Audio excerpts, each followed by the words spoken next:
अर्पिता और आप है मेरे YouTube channel grow with biology में। आज जो टॉपिक हम पढ़ने जा रहे हैं वो है डीएनए फिंगरप्रिंटिंग। तो चलिए देखते हैं डीएनए फिंगरप्रिंटिंग है क्या।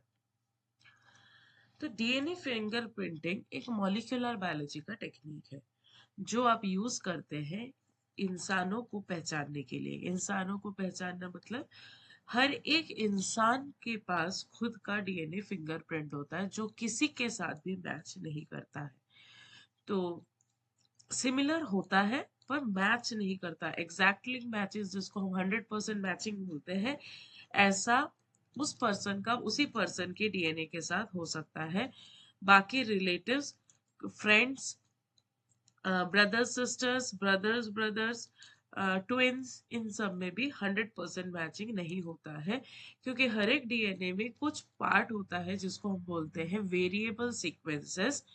वह वेरिएबल सीक्वेंसेस एक से ज्यादा होता है, और जब वेरिएबल सीक्वेंसेस प्रेजेंट हो तो डीएनए मैच नहीं करेगा।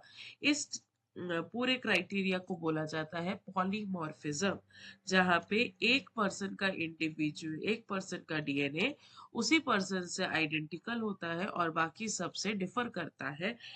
इसका मतलब है कि जो वो कैरेक्टर है वो अलग अलग वेरिएशंस शो करेगा, जिसको हम बोलेंगे पॉलीमॉर्फिज्म। डीएनए फिंगरप्रिंटिंग पावरफुल इसलिए है क्योंकि डीएनए फिंगरप्रिंटिंग सारे इंसानों का यूनिक होता है, आइडेंटिकल ट्विंस को छोड़ के। और इनहेरिटेड पैटर्न्स अगर हम स्टडी करें तो हम फैमिली रिलेशनशिप्स, फैमिली में कौन किस पोजीशन में है, कौन किसका ब्रदर है, कौन किसका, कौन मदर हो सकता है, कौन फादर हो सकता है, ये सारा चीज आप पता कर सकते हो। ये पैटर्निटी टेस्ट के लिए यूज किया जाता है। क्रिमिनल इन्वेस्टिगेशन, मोस्टली सब बच्चों को एक क्रेज रहता है सीआईडी, और आप वहां पे देखते हो कि डीएनए फिंगरप्रिंट लिया जाता है। तो ये क्रिमिनल इन्वेस्टिगेशन में बहुत ज्यादा किया जाता है। फॉरेंसिक साइंस में इसकी स्टडीज की जाती है, डाइवर्सिटी पता करने में, और पॉपुलेशन जेनेटिक स्टडीज में भी हम डीएनए फिंगरप्रिंटिंग यूज करते हैं। अब इसका अगर बैकग्राउंड देखें तो 1984 में एलेक जेफरीज ने डीएनए फिंगरप्रिंटिंग का टेक्निक डेवलप किया है, और इन्होंने ये यूज किया था विद आरएफएलपी। आरएफएलपी है रिस्ट्रिक्शन फ्रैगमेंट लेंथ पॉलीमॉर्फिज्म, जहां पे हम बोलते हैं कि हर एक डीएनए अलग है और हर एक डीएनए में फिर रेस्ट्रिक्शन एंडोन्यूक्लियस का साइट भी अलग है। और जब साइट अलग है तो जब रेस्ट्रिक्शन एंडोन्यूक्लियस ट्रीट करेगा उसको, तो वो अलग अलग फ्रैगमेंट लेंथ में उसको क्लीव करेगा। फिर 1983 की अगर बात करें तो कैरी म्यूलर ने ऑलरेडी पीसीआर इन्वेंट कर दिया था। तो जब पीसीआर इन्वेंटेड था तो ये जो डीएनए फिंगरप्रिंटिंग में हम जो रेस्ट्रिक्शन फ्रैगमेंट बना रहे थे 1984 में, वो और इजी कर दिया गया। कैसरी लैम्बोस्ट्रो ने किया है कि इन्होंने criminal physical criminal identification pre DNA era में इनको इंट्रोड्यूस किया था। तो जेफरीज ने variable number of random repeats के ऊपर बेस करके डीएनए फिंगरप्रिंटिंग स्टार्ट किया। साइंटिफिक बेसिस डीएनए फिंगरप्रिंटेड में VNTR, variable number of random repeats, short random repeats, ये दोनों तरह के जो रिपीट्स होते हैं, रिपीट मतलब एक ही सीक्वेंस बार बार प्रेजेंट होना। Variable number of random repeats बहुत सारे नंबर में प्रेजेंट है, और शॉर्ट रैंडम रिपीट्स छोटे छोटे सेगमेंट्स या छोटे छोटे बेसिस का सीक्वेंस जो रिपीट हो रहा है। तो इस तरह के सीक्वेंसेस जो है, इस तरह के सीक्वेंसेस के बेस पे ही हमको पॉलीमॉर्फिज्म स्टडी करने मिलेगा। टाइप्स ऑफ रिपीट्स में एसटीआर और वीएनटीआर। एसटीआर का जो लेंथ है वो शॉर्ट हम इसलिए बोल रहे हैं क्योंकि 2 से 6 बेस पेयर्स है, और वीएनटीआर का है 10 से 100 बेस पेयर्स तक का। तो इस तरह से फ्रैगमेंट्स को लिया जाता है, इसको एम्पलीफाई किया जाता है और इसका रिजल्ट्स कैरी आउट किया जाता है। अब सैंपल क्या क्या हो सकता है? सैंपल हो सकता है आपका blood, hairs, roots, saliva, semen, skin, bone health, bone, teeth sample, कुछ भी आपका सैंपल हो सकता है, टिश्यूज भी हो सकते हैं।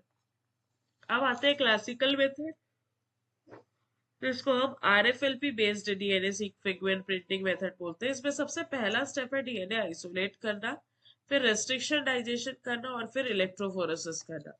जब आप रेस्ट्रिक्शन डाइजेशन करते हो तो वो फ्रैगमेंट्स छोटे छोटे पार्ट्स में डिवाइड हो जाते हैं या क्लीव हो जाते हैं, और उसके बाद उससे इलेक्ट्रोफोरेसिस जब करते हैं तो आपको अलग अलग बैंड्स मिलता है। फिर उन अलग अलग बैंड्स को हम नाइट्रोसेलुलोज पेपर में ट्रांसफर करते हैं, जिसको हम बोलते हैं सदर्न ब्लॉटिंग। फिर ब्लॉट करने के बाद उसको जो हमारा डिजायर्ड प्रोब है उसके साथ ले रिएक्ट कराते हैं या हाइब्रिड कराते हैं। तो हाइब्रिडाइजेशन के लिए हम उस नाइट्रोसेलुलोज मेम्ब्रेन को एक सॉल्यूशन में डिप करते हैं जिसमें प्रोब्स हो। प्रोब्स कॉम्प्लीमेंट्री बेस पेयरिंग के अकॉर्डिंग बाइंड हो जाता है। फिर क्योंकि ये प्रोब्स जो हम यूज करते हैं ये फ्लोरोसेंट लेवल है, इसलिए इसको ऑटो रेडियोग्राफी जो हमने लास्ट टॉपिक पढ़ा है उसी टेक्निक के थ्रू एक्सरे फिल्म पे उसका इम्प्रिंट लिया जाता है। और क्योंकि ये एग्जैक्ट होता है इसीलिए बैंडिंग पैटर्न एकदम यूनिक आता है इंडिविजुअल टू इंडिविजुअल। तो ये है RFLP बेस्ड टेक्निक।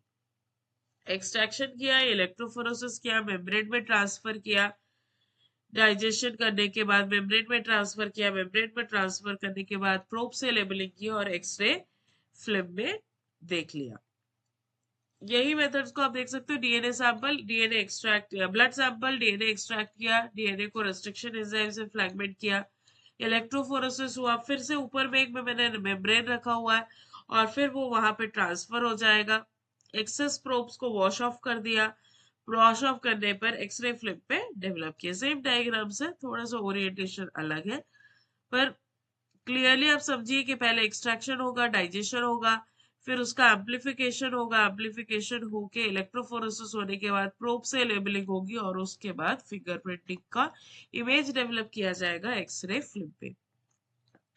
सेकेंड आते हैं पीसीआर बेस्ड, जहां पे हम यहाँ इस स्टेप की बात कर रहे थे डीएनए सैंपल लेके इलेक्ट्रोफोरेसिस करना, इसी के बीच में पीसीआर आ जाता है जहाँ पे छोटे छोटे फ्रैगमेंट्स को हम एम्पलीफाई कर लेते हैं, जहाँ पे हमको मैचिंग करना, हमको पता करना है कि सेम है या नहीं, या फिर आपके पास प्रोवाइडेड सैंपल जो है वो कम हो, तो उस केस में आप पीसीआर एम्पलीफिकेशन कर सकते हैं। पीसीआर एम्पलीफिकेशन करके अमाउंट ऑफ डाटा को इंक्रीज कर सकते हैं।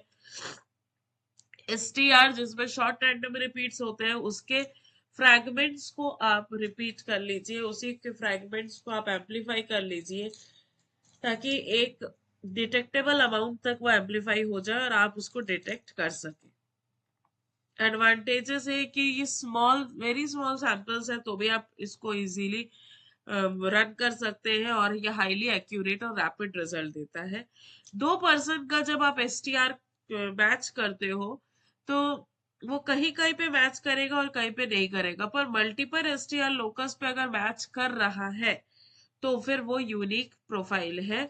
और उस मैचिंग के अकॉर्डिंग आप कैलकुलेट करके बताते हैं कि उन दोनों में कितना रिलेशन है, मतलब कितने, मतलब अगर दोनों का सैंपल सेम है, 100% मैचिंग मतलब वो तो उसी इंडिविजुअल का हुआ, पर अगर 100% मैचिंग नहीं है, 90% मैचिंग है, तो क्या हो सकता है उन दोनों के बीच में रिलेशन, उस तरह से आप इसको बेस्ड ऑन कि कितना मैचिंग है उसके बेसिस पे आप इसको सेपरेट आउट करते हैं।